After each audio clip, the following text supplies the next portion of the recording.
నమస్కారం. ఈరోజు మనం ఒక చాలా ఆ, ఆసక్తికరమైన, బహుశా కొంచెం విలక్షణమైన అంశాన్ని పరిశీలిస్తున్నాం.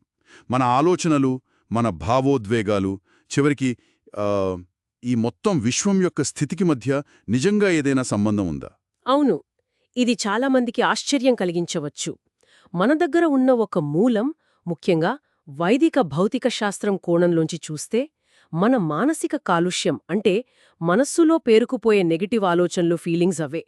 భూమి మీద మనం చూసే ఎన్నో సమస్యలకు, అంటే పర్యావరణ విపత్తుల నుండి మొదలుకొని రకరకాల రోగాల వరకు, వీటన్నిటికీ మూలకారణమని గట్టిగా వాదిస్తోంది.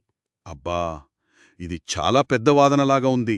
మానసిక కాలుష్యం భౌతిక సమస్యలకు కారణమా? సరే, దీని లోతుల్లోకి వెళదాం. తప్పకుండా. ఇది నిజంగానే ఒక విప్లవాత్మకమైన ఆలోచన అని చెప్పాలి. ఈ మూలం ఏం చెప్తోందంటే, విశ్వమంతా మానసతత్వం అనే ఒక శక్తితో నిండి ఉందట. ఇది కంటికి కనిపించదు, కాని అంతటా వ్యాపించి ఉంది. మన ఆలోచనలు, మంచివైనా చెడ్డవైనా, అలాగే మన భావోద్వేగాలు, ఇవన్నీ ఆ మానసతత్వాన్ని నిరంతరం ప్రభావితం చేస్తూనే ఉంటాయట. ఓ, అంటే ఒక రకమైన కాస్మిక్ మైండ్ లాగానా? అవును, దాదాపు అలాగే అనుకోవచ్చు. బయట మనం పడేసే చెత్త కన్నా ఈ కనిపించని మానసిక కల్మషం అంటే నెగటివ్ ఆలోచనలు, ఫీలింగ్స్, ఇవే ఎక్కువ విధ్వంసం సృష్టిస్తాయని ఈ మూలం హెచ్చరిస్తోంది. భౌతిక కాలుష్యం కన్నా మానసిక కాలుష్యం ప్రమాదకరమా? ఇది కొంచెం జీర్ణం చేసుకోవడానికి కష్టంగా ఉంది. నిజమే, కాని ఈ మూలం మన స్పృహను, మన వ్యక్తిగత ఆలోచనలను నేరుగా విశ్వ సంఘటనలతో ముడిపెడుతోంది. అసాధారణమైన దృక్కోణమిది. అంటే విశ్వం యొక్క పునాదే ఈ మానస తత్వం అని మూలం బలంగా నమ్ముతోందన్నమాట. గెలాక్సీలకు అవతల కూడా ఇదే ఉందనంటోంది. మరి ఈ మానసిక కాలుష్యం అంటే ఇంకాస్త వివరిస్తారా? అది ఎలా పనిచేస్తుంది? ఆ మూలం ప్రకారం ప్రతికూల ఆలోచనలు, ఉదాహరణకు మనం అబద్ధం చెప్పినప్పుడు, లేదా కోపం, అసూయ, అహంకారం, హింస, మోహం, తీవ్రమైన దుఃఖం ఇలాంటివనుభవించినప్పుడు ఇవన్నీ ప్రతికూల తరంగాలను, నెగటివ్ వైబ్రేషన్స్ని సృష్టిస్తాయట. హ్మ్, ఒక చిన్న ఉదాహరణ చూడండి. అబద్ధం చెప్పినప్పుడు మన గుండె వేగంగా కొట్టుకోవటం, చెమట పట్టటం వంటివి జరుగుతాయి కదా. అవును, లైట్ డిటెక్టర్లు అందుకే పనిచేస్తాయి. సరిగ్గా అది మనస్సు, శరీరానికి ఉన్న ప్రత్యక్ష సంబంధానికి చిన్న నిదర్శనం. మూలం దీని ఇంకా విస్తరించి, ఈ ప్రతికూల ఆలోచన తరంగాలు కేవలం మన శరీరాన్నే కాదు, విశ్వవ్యాప్తంగా ఉన్న ఆ మానసతత్వాన్ని కలుషితం చేస్తాయని, దాని సహజ సమతుల్యతను దెబ్బతీస్తాయని పేర్కొంటోంది. ఓరి దేవుడా, ఇది నిజంగా చాలా పెద్ద వాదన. కేవలం మన ఆలోచనలు మొత్తం విశ్వాన్ని ప్రభావితం చేస్తాయనడం. మరి దీని పర్యవసానాలు ఎలా ఉంటాయని మూలం వివరిస్తోంది? చాలా తీవ్రంగా ఉంటాయా? అవును, పర్యవసానాలు చాలా తీవ్రంగా ఉంటాయని మూలం గట్టిగా చెప్తోంది.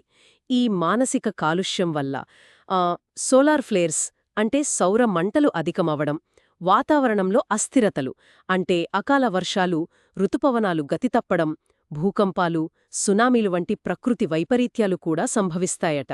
ప్రకృతి వైపరీత్యాలకు కూడా మన ఆలోచనలే కారణమా? నమ్మశక్యంగా లేదు. మూలం వాదన అదే.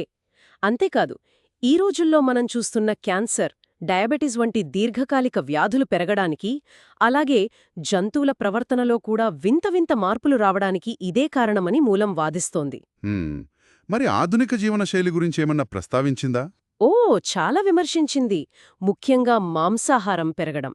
మూలంలో దీన్ని పింక్ క్రాంతి, నీల్ క్రాంతి అని కూడా అన్నారు. అలాగే మితిమీరిన భోగలాలసత, డబ్బు మీద విపరీతమైన వ్యామోహం, కన్జ్యూమరిజం, మీడియా, ప్రభుత్వాలు, విద్యా వ్యవస్థల ద్వారా నైతిక విలువలు తగ్గిపోవడం, ఇవన్నీ ఈ మానసిక కాలుష్యాన్ని మరింత పెంచుతున్నాయని తీవ్రంగా విమర్శిస్తోంది. ఆసక్తికరంగా ఇంకో విషయం కూడా చెప్పారు కదా. అంటే ప్రభావశీలులైన వ్యక్తులు, నాయకుల ఆలోచనలు, వాళ్ళ చర్యలు సామాన్యుల కంటే ఎక్కువ ప్రభావం చూపుతాయని. అవును, అది చాలా ముఖ్యమైన పాయింట్. వారి ఆలోచనలు, నిర్ణయాలు ఎక్కువ మందిని ప్రభావితం చేస్తాయి కాబట్టి, వాటి పాజిటివ్ లేదా నెగటివ్ ఇంపాక్ట్ విశ్వ మానసతత్వం మీద చాలా ఎక్కువగా ఉంటుందట. కొన్ని నిర్దిష్ట సామాజిక అంశాలపై కూడా మూలం ఘాటుగా మాట్లాడినట్టుంది. మాంసాహార పరిశ్రమ, గర్భస్రావ హక్కులు అంటే గర్భపాతని వాడారు, అభివృద్ధి, వికాస్ పేరుతో నైతికతను పక్కన పెట్టడం, వీటి గురించి. నిజమే, మూలం చాలా నిర్మోహమాటంగా విమర్శించింది. ఈ మానసిక కాలుష్యం ఎంత తీవ్రంగా ఉందంటే అది విశ్వం పునాదులనే కదిలిస్తోంది అని మూలమంటోంది. అంటే బ్రహ్మాండకి నీవ్ హిల్రీ హోగి అన్నమాట. ఇది ఇలాగే కొనసాగితే పెద్ద ఎత్తున వినాశనానికి దారితీస్తుందని కూడా హెచ్చరిస్తోంది. ఓ. దీనికి బలం చేకూరుస్తూ ప్రొఫెసర్ ఎంఎం బజాజ్ చేసిన ఒక పరిశోధనను కూడా మూలం ప్రస్తావించింది. బజాజ్ పరిశోధన అదేమిటి? జంతువులను వధించేటప్పుడు అవి విపరీతమైన భయాన్ని, బాధను అనుభవిస్తాయి కదా. ఆ సమయంలో అవి విడుదల చేసే పీడా తరంగాలు అంటే పెయిన్ వేవ్స్ అవి పర్యావరణంపై, ముఖ్యంగా భూకంపాలు వంటి వాటిపై ప్రతికూల ప్రభావం చూపుతాయని బజాజ్ పరిశోధనలో తేలిందని మూలం పేర్కొంది. ఇది కూడా మానసిక స్థితికి, భౌతిక ప్రపంచానికి ఉన్న సంబంధాన్ని చూపిస్తోంది. అయితే ఇంత భయంకరమైన సమస్యకు మూలమేదైనా పరిష్కారం కూడా సూచించిందా, లేక కేవలం సమస్యను మాత్రమే విశ్లేషించిందా? లేదు, పరిష్కారం కూడా సూచించింది. పరిష్కారం చాలా ఆశ్చర్యకరంగా వ్యక్తిగత స్థాయిలో మొదలవుతుందని మూలం చెప్తోంది. వ్యక్తిగత స్థాయిలా? అదెలా? అవును, సానుకూల భావోద్వేగాలను పెంపొందించుకోవడం ముఖ్యమంటోంది. అంటే స్నేహం, మిత్రత, కరుణ, దయ, ప్రేమ్ ఇలాంటివి, ముఖ్యంగా నిస్వార్థమైన ప్రేమ. తల్లి ఆవు తన దూడపట్ల చూపించే స్వచ్ఛమైన, నిస్వార్థమైన ప్రేమను ఒక ఉదాహరణగా చెబుతోంది. అంటే పాజిటివ్ ఎమోషన్స్ పెంచుకోవాలా? అవును, దానికి తోడు ఆత్మపరిశీలన అత్యవసరం అని గట్టిగా చెప్తోంది. రోజూ మనమేం ఆలోచిస్తున్నాం, ఏం మాట్లాడుతున్నాం, ఎలాంటి పనులు చేస్తున్నామని సమీక్షించుకోవాలి. ముఖ్యంగా నాయకులు, బాధ్యతాయుతమైన పదవుల్లో ఉన్నవారు దీన్ని మరింత కఠినంగా, నిష్ఠగా పాటించాలని మూలం పిలుపునిచ్చింది. అంటే మన వ్యక్తిగత మనసును మనం శుద్ధి చేసుకుంటే అది విశ్వాన్ని కూడా శుద్ధి చేస్తుందని మూలం నమ్ముతోందనమాట. ఖచ్చితంగా అదే మూలం యొక్క సారాంశం. వ్యక్తిగత మనసు శుద్ధి అయితే అది విశ్వవ్యాప్తంగా ఉన్న మానస తత్వాన్ని కూడా శుద్ధి చేసి దాని సమతుల్యతను పునరుద్ధరిస్తుందని మూలం యొక్క గట్టి విశ్వాసం. రామాయణంలో వర్ణించినట్లు సత్యం, ధర్మాలపై ఆధారపడిన ఒక ఆదర్శ సమాజం గురించి కూడా ప్రస్తావించింది.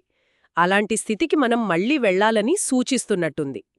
మొత్తానికి మన అంతర్గత ఆలోచనలకు, నైతికతకు, బయట కనిపించే ఈ భౌతిక విశ్వం యొక్క స్థితికి మధ్య ఒక లోతైన, చాలా అసాధారణమైన సంబంధాన్ని ఈ మూలం గట్టిగా ప్రతిపాదిస్తోంది. అవును, ఇది ఖచ్చితంగా ఆలోచింపజేసే దృక్కోణం.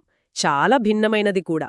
నిజమే. ఈ మూలం చెప్పేదాన్ని మనం కాసేపు పరిగణనలోకి తీసుకుంటే ఒక ప్రశ్న తలెత్తక మానదు. ఏమిటది? ఈ గ్రహం, ఇంకా చెప్పాలంటే ఈ మొత్తం విశ్వం యొక్క సామూహిక శ్రేయస్సు కోసం మనం సాధారణంగా పర్యావరణం గురించో, సామాజిక బాధ్యతల గురించో ఆలోచిస్తాం. కాని ఈ మూలం ప్రకారం మన బాహ్య చర్యలకే కాదు, మన అంతర్గత స్థితికి, అంటే మన ఆలోచనలు, మన భావోద్వేగాల స్వచ్ఛతకు కూడా అంతే బాధ్యత ఉందని అర్థమవుతుంది కదా. దీని గురించి మనం ఆలోచించాలి.